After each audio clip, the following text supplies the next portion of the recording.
न्याय मागण्याकरता 60 किलोमीटर 2 दिवस पायदळ वारी. आदिवासी आंदोलकांना प्रशासनानं दिलं चॉकलेट. आमदारानं दाखवली पाठ.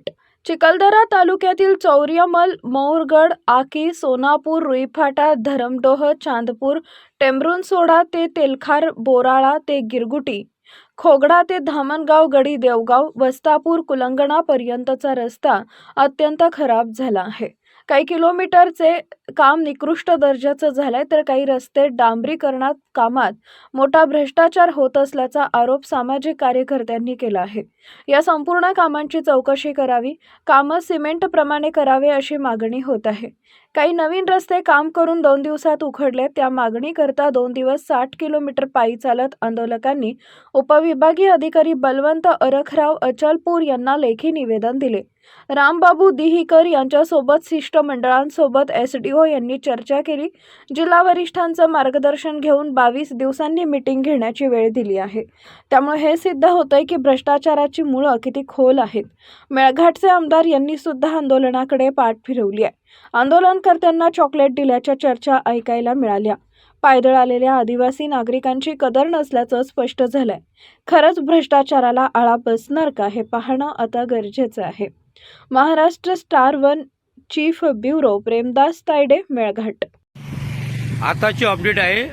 सला पदयात्रेमध्ये ही यात्रा आता परसापूर मार्गे निघालेली आहे. रात्री बोराळा येथे मुक्काम होतं आणि त्या यात्रेचा उद्देश हेच आहे की रस्ते बरे करावे, जनतेला सुखी ठेवावे. अनेक घोषणाबाजी या पदयात्रे करणाऱ्या नागरिकांच्या, शून्य नागरिकांच्या आहेत. अशातच ही यात्रा आता इथून बोराळ्या मार्गे परसापूर निघालेली आहे. आपण बघू शकता दृश्यामध्ये जे आंदोलक आहेत हे शांततेने, पोलीसची गाडी सुद्धा कालपासून यांच्यासोबत आहे आणि शांततेने हे लाईव्ह दृश्य आपण पाहत आहात. आणि एवढाच उद्देश की या लोकांना न्याय मिळेल काय, आणि अशा पद्धतीत हे पदयात्रा निघालेली आहे. हे लाईव्ह पाहू शकता आपण. रामबाबू दहीकर यांचे कार्यकर्ते आहेत. हे पैदल चालून टेंभुर्णू सोंड्यापर्यंत या ठिकाणी गेल्या 2 दिवसापासून येत आहे. साधारणतः 50 ते 60 किलोमीटर पायी चालत येऊन यांनी या ठिकाणी त्यांच्या मागण्याच्या संदर्भात निवेदन दिलं. याच्या आधी सुद्धा त्यांनी निवेदन दिलं होतं. त्या निवेदनावर अजूनही कोणती कारवाई झाली नाही, म्हणून त्याची आम्हाला जाणीव करून देण्यासाठी या ठिकाणी आले. प्रशासनाच्या वतीने मी या ठिकाणी त्यांच्यासोबत चर्चा केली आणि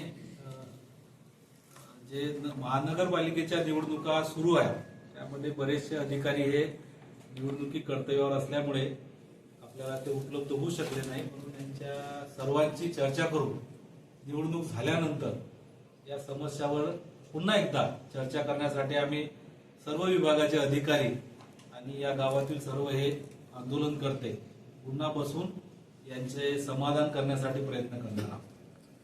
और उपजिला में आता तो कई एम्बुलेंस पे डिलीवरी हुआ, ऐसा रोड का दुर्दशा है. इसलिए और वहाँ पे बस ये बोलता है कि जो सिटी में जो रास्ता बनता है और हमारे जो मेलघाट का जो रास्ता है, सिटी में इंसान रहता है और मेलघाट में क्या जानवर रहता है क्या भाई.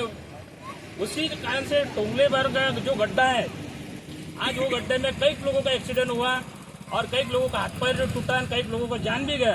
तो ऐसा मेलघाट के साथ में दुरुपयोग नहीं करें, ऐसा मैं प्रशासन से विनती करता हूँ. और वहाँ पे अधिकारी आया, मंत्री आया, सब वहाँ पे मेलघाट में घूम फिर के फिर भी उनको वही रास्ते से जाके आए, तो अभी तक उन्होंने मेलघाट की तरफ ध्यान नहीं दिया. तो मैं शासन से यही कहना चाहूँगा कि मेलघाट के पर आते हैं, लेकिन प्रशासन की अलगर्जीपना देखिए कि वो हमारे से ये भी पूछ नहीं है कि आप यहाँ पर क्यों आए. क्या ऐसे ही मेलघाट का विकास करने का संकल्प जो नया कलेक्टर आता है, नया एसडीओ आता है, वो लेते हैं क्या, और हमारे को हमारे हाल पर छोड़ देते हैं. आज ये कुछ 8 मुद्दे हैं चिखलदरा तालुके के धार्मिक, और मेरे को ऐसा लगता था कि भाई धार्मिक तालुके में रास्तों की बीमारी है या फिर रास्ते खराब है, लेकिन पूरे मेलघाट क्षेत्र में कहीं ना कहीं रास्ते की हालत खराब है. क्या ऐसे ही मेलघाट से विकास होगा.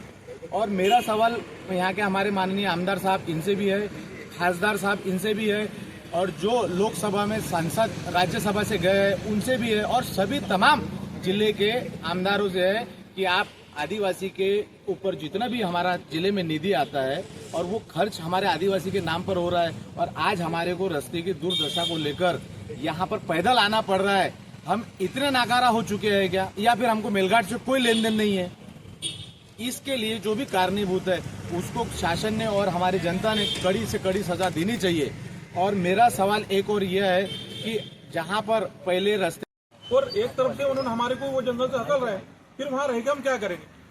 और रोड के तो हर गांव का हर गली का हर विषय का इतना बेकार अवस्था है।